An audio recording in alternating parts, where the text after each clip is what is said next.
mu ggwanga awatali kusosola kkanisa kasita obanga wayitibwa Kristo era ng'olina ekkanisa. Wano Soul Television weeweereddeyo obudde obutali bwa kusasulira eri abasumba bonna. N'olwekyo omusumba yenna ng'okubiddwa essimu ekuyita obanga baakukutuukirirawo mu ofiisi yo, kkiriza obuulire enjiri ku bwereere wano ku Soul Television mu program The Pastor's Hour.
Yesu mwana nawendiga omusai ogunasiza nebaza omulo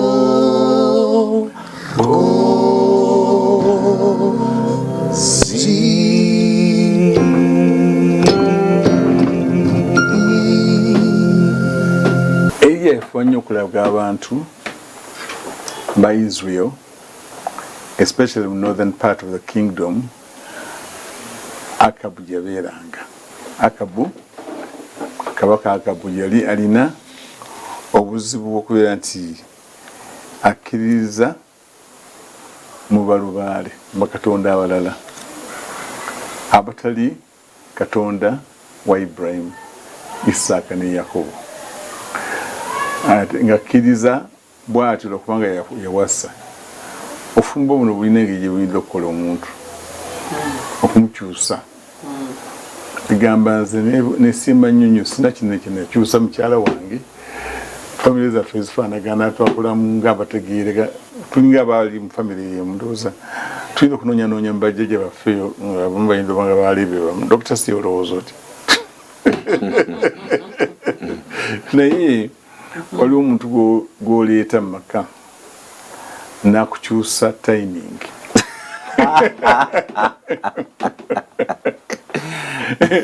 Neweesanga by'oliko birala nnyo. Bigamba lwakubanga oyagala kumupurizinga, oyagala kumusanyusa. Naye Eriya ye Akabu naye bw'atyo bwe yakola. Yawasa omukazi ng'alowooza nti kyalowoozaako n'akamu. In fact tukitegeere especially abantu abagenda okuwasa.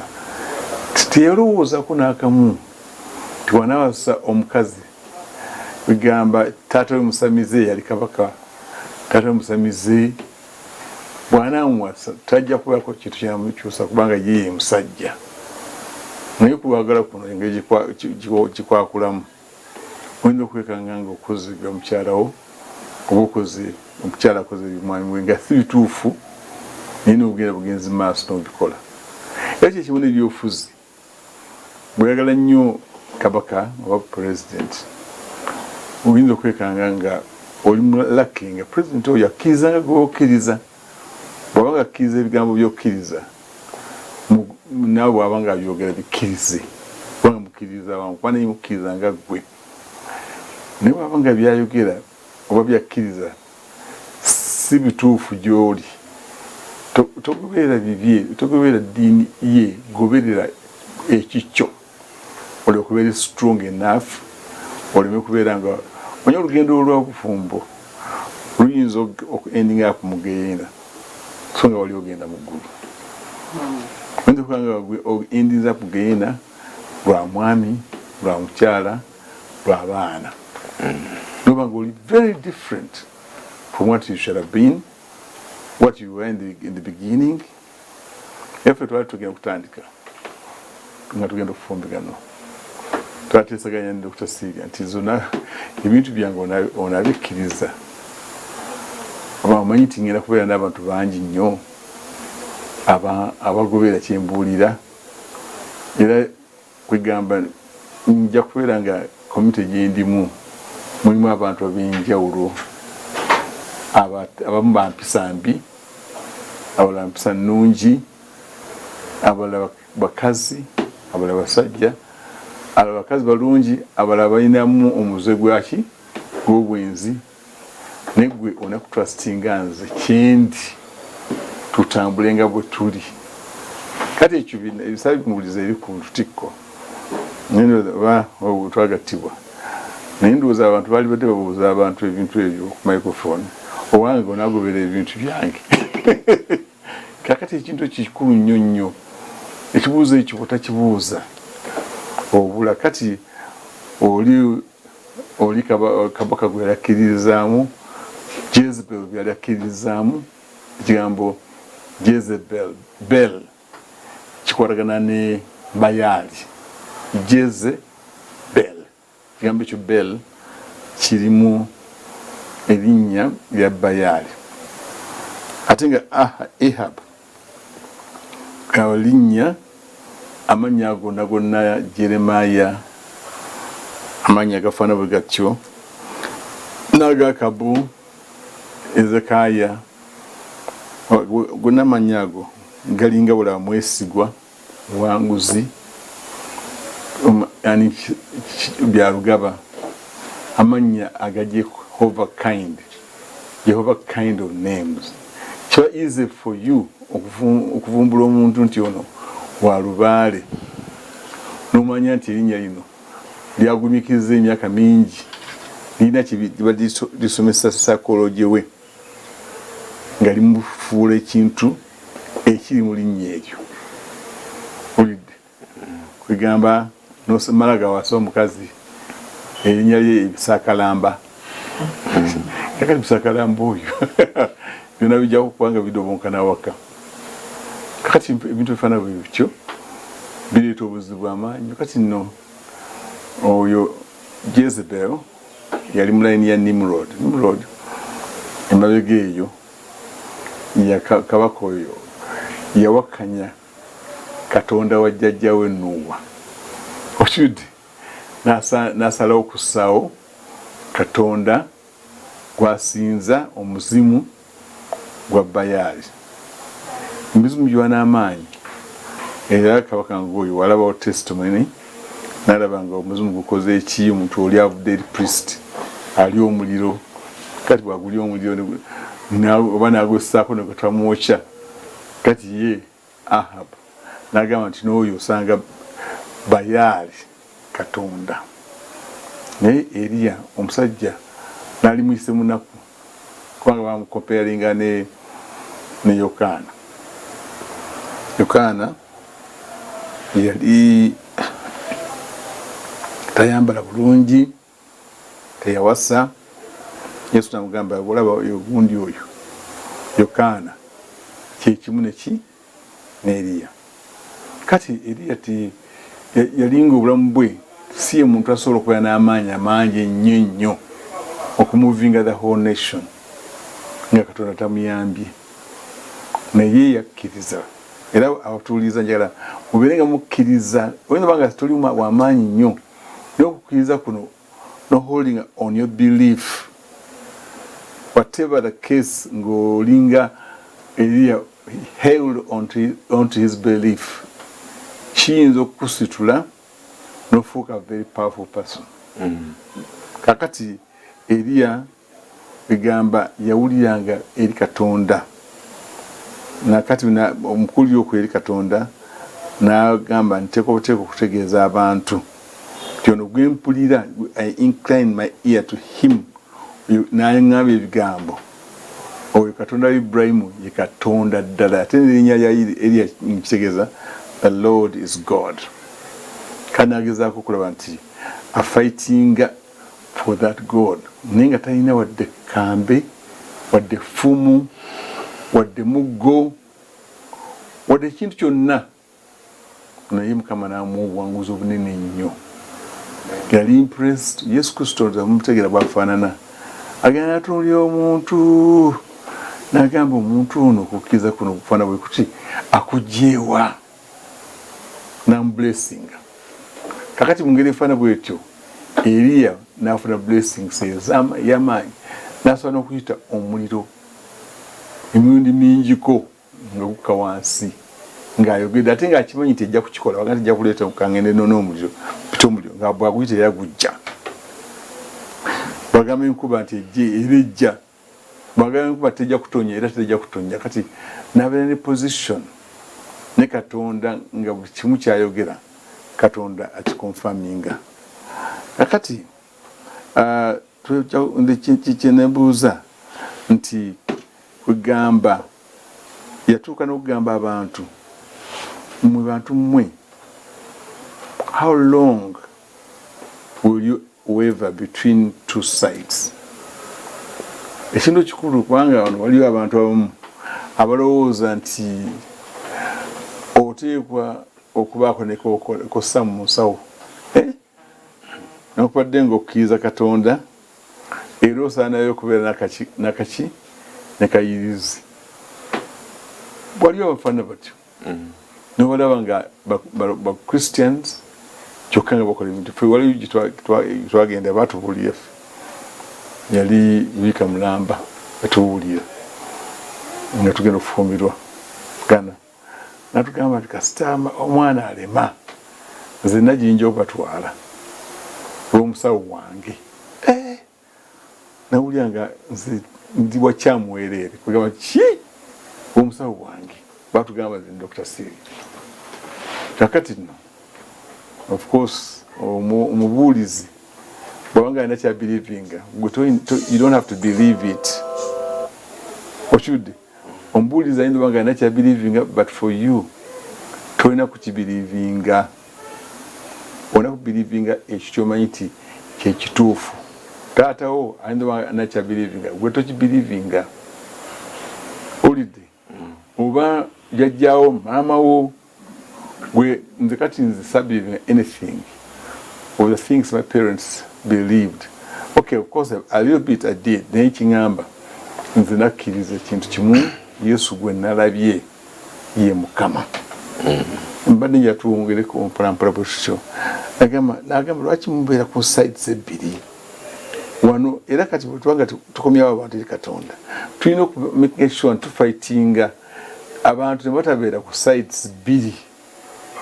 Tulina okubeera ku side ki emu, Katonda yekka. Kubanga oyagala kugenda genda ne bayalibo naye tewali byagamba nti ate nze ndi Mukatuliki oba ndi Christian ndi Protestant ate at the same time ngenda mukola ki mukusamira. No.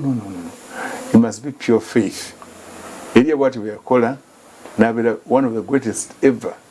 Yasobola okugenda mu ggulu. Katonda yamuwa ekitiibwa ky'amaanyi nnyo kyataawa n'abaasoma okusinga ye.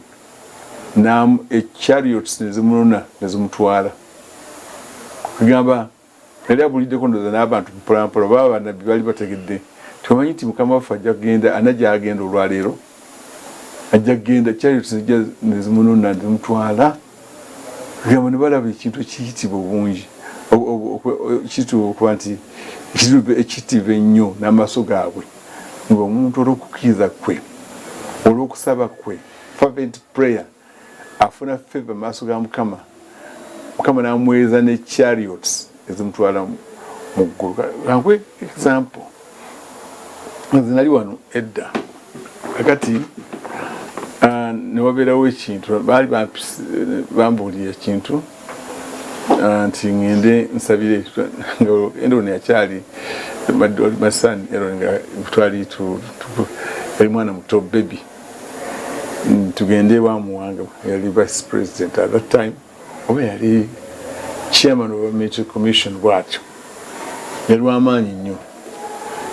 Nampita ogenda okumusabira mukyala we yampita tugenda Entebbe tumusabira naye ekigambo ekyo ekibimotoka bya parking awo byonna ebyebitaala Emmoloka ezano nazaali za bitaala yakuliko nebikazingazinga ebyo abapoliisi ab'amaanyi nabimuntu batunona wano Dr. Sylvia naye bwegamba banona lwa Katonda wange kale batuuka ne bagamba bali kwetaaga wali bwetagiwa vice president kankite vice president ndowooza nengamba nkyali bize wakyaliwo bantu nensabira banindekaawo nimala essaawa zange 2 namba nga nkyasabira abantu bwe namala nange nalina confidence mu Katonda wange nga sitya politician wabula ntya Katonda kamaliriza ogwa Katonda ndikukenkole gwaki nga politician netugenda banatuuka eri natwagala nnyo omukyala muwange natugamba tumusabireko nemugamba nti okay naye mulekerawo okutta abantu bwemugamba mulekerawo okubonyabonya abantu baleke babeere nga balina emirembe mu nsi yaabwe naye olw'ensonga eyo mu nnaku 3 mujja kunona kubanga omusota mujja kujja wano nali twali mu kisenge kya vice president nga tudde ku kitandaazi twali tudde ku kitanda ono gujja kujja guyingire mu kisenge wano guno nga gunoonya vice president gwe guba gumwettira mulekerawo okutta abantu mubeere nga mutya abantu bassaamu ekitiibwa obulamu bwabwe kakati balowooza kyakusaaga naye bandi wano ne banoona ogwokubiri ng'omusota gwazze nga 3rd day kwani nagula mu vision negujjira ddala abaserikale mbakuba amasasi negufa batunula wano tuddamu kubasabira ogwokubiri kati kimbadde njala okubategeeza Oluganda omuntu okubeera ne faith nga gwe tuli muntu kali kunze nze nimuwanga nze I was nothing twali mu kanisa ya Kiwempe ninajja wano mu kanisa ya Kiwempe nanawo ki omuntu kati nogi faith eno esooka okutwala waggulu ennyo nofuka very powerful buli omu abeeko nekyayogeraku ekyo. Professor nga bwetugenda mu maaso ku nsonga eyo njagala okujjukiza abatuuliriza tuli mu Yakobo essula ey'okutaano olunyi lw'17 naye kansoma okuva ku lw'15 mulabe Professor kyayogerako essaala ey'okukkiriza. And the prayer of faith shall save the sick, and the Lord shall raise him up, and if he has committed sins, the sins will be forgiven. Verse 16. Confess your faults to one another and pray for one another that you may be healed. The effectual fervent prayer of a righteous man avails much. Verse 17. For Elijah was a man like us. He prayed earnestly that it might not rain, and it did not rain on earth for 3 years and 6 months. Verse 18. Then he prayed again, and the heaven gave rain, and the earth brought forth its fruit. But awo tulaba Eriya nga Professor bw'ogambye yagoberera Katonda newankubadde waliwo ebibuzaabuza bingi neera Eriya essira yasigala nga litadde Katonda. Ate era Professor kyatugambyeko ekyokakasa nti abantu tebatubuzaabuza kabe bazadde bo kejiba mikwano gye yadde abakulembeze baba nga bakujja ku mulamwa ogwa Katonda n'ofumba ogwo olina okufuba okukakasa nti abakulembeze tulina obbagondera naye ate tetubasinza kitegeeza tusigala tusinza Katonda. Ate ne Yesu yakyogerako lumu Yesu yali abuulira enjiri baganda be ne maama we ne bajja ne bamugamba Yesu baganda bo bakunoonya kitegeeza baali tebaze mu kubuulira njiri nga bali ku byabwe. Ne Yesu n'abuuza muganda wange yaani muzadde wange yaani okujjako bano abakkiriza era ne bakola Katonda byayagala. Kitegeeza ne Yesu yali alina okusigala ku mulamwa togoberera maama wo togoberera baganda bo naye osigala okola ekyo Katonda kyayagala okole.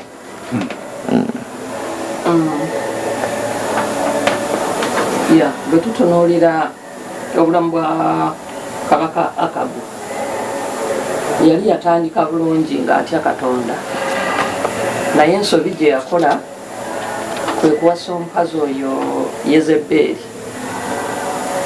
Ekyo kyali kikyamu mu maaso ga Katonda kubanga Katonda yali yagaana bakabaka oba abaana ba Isirayiri okuwasa abakazi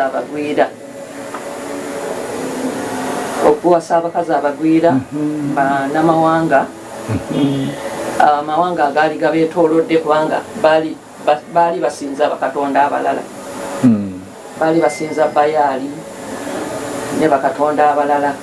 Kati bwe yawasa Yezeberi n'akyusa obulamu bwe n'amugja ku kutya Katonda. Kati n'atandika okusinza bakatonda ba Yezeberi ne bazimba n'ebigundi babiyita bitira amasabo ne bazimba amasabo era Akabu n'alidinga Isirayiri astray ne bava Katonda ne batandika okusinza bakatonda ba Yezeberi. Kati awo kiri ekyawandiikibwa Yesu Professor kyatusomedde nti nno munaakomawa okubeera aga naaga okusinza Katonda ate n'okusinza Bayaali.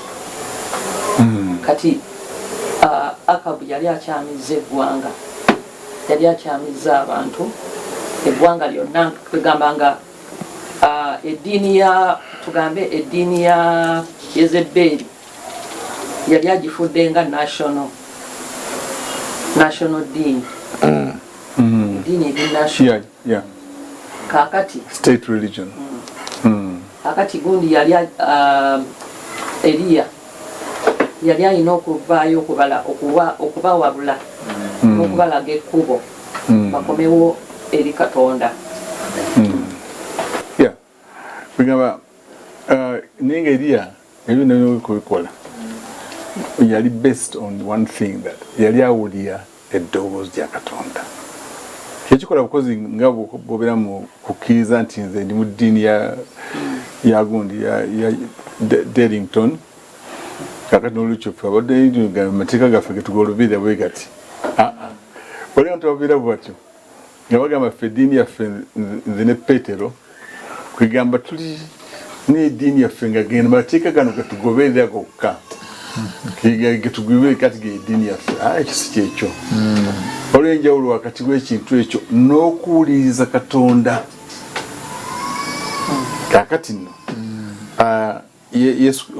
Eliya yawuli olumu Katonda yamubuuza nti yali mu cave yawuliza eddoboozi lya Katonda mu cave eyo. Ekigambo ne kijja gy'ali. Katonda n'amugamba, what are you doing here, Elijah? Kati nga Katonda asobola okubuuza ebintu ebiri personal nti lwaki tewalidde. Ebintu ebimu nze Yesu Kristo abadde abiŋŋamba ebyo. Lwaki olina ennaku ku mwoyo? Oyagala nkukolera ki? Ebintu ng'ebyo. Okubeera ne Katonda mu ngeri efaana bw'etyo ekisinga okubeera ne Bayibuli n'ojwa ng'ogisomye nnyo kyokka nga Bayibuli gy'otandise okulowooza nti Katonda. So nga Yesu yagamba banoonya ebyawandiikibwa ne balowooza ebiwandiikibwa ebyo bemuli ki obulabu. So ate nze mukulu wa byawandiikibwa ebyo. Bonna ndowooza kweyagalayo buli mwe ayinza okukaguula. Era Bayibuli nga nti nnyo kutekta naye omwoyo yaleeta obulamu. Kati Yesu sitaani alina okubuuza nti Yesu mumanyi n'ebyawandiikibwa mbimanyi naye ggwe gwani okikola otya ekyo. Kakati n'olukyo tubeere abantu abawuliriza Katonda. Ebintu bino byetukola ffe abamu oyinza okukanga okoze ekintu kyowulira nga abantu bagenda nakukona emuninga naye nina okulondawo wakati w'eddoboozi y'abantu n'eddoboozi lya Katonda. Waliwo abaŋŋamba yadala ne baŋŋamba lwaki ogenda mu cathedral ocelebratinga obufumbo bwo? Nawulidde Yesu Kristo nga ngamba nakuwuliza Katonda so kuwuliza muntu mulala yenna. Kati ekintu ekyo oluusi okifutuukako ng'owulidda ndowooza Dr. Sia alina ebigambo bingi naye tulabye nnyo kamera engeri gye yakulamu.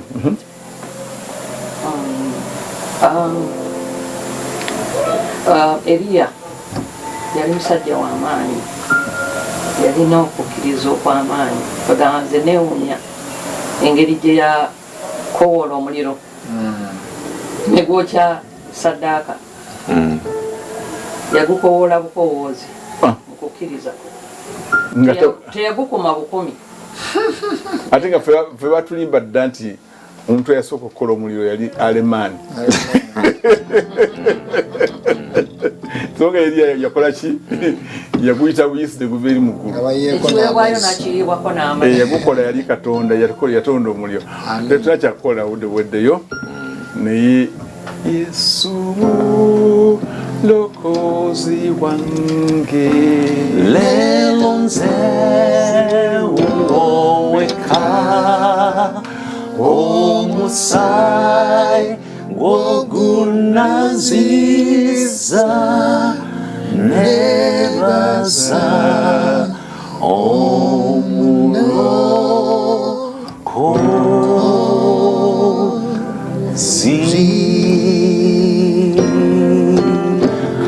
mwena abali ku Soul TV mwebale nnyo okubeera ku Soul TV. Katonda waffe ye Katonda wa Eliya. Eliya yali muntu nga ffe n'asaba ebintu ne bibaawo, naawe saba ebintu bijja kubaawo. God bless you. Salt Media etaddewo omukisa eri ababuulizi b'enjiri bonna mu ggwanga awatali kusosola kkanisa kasita obanga wayitibwa Kristo era ng'olina ekkanisa.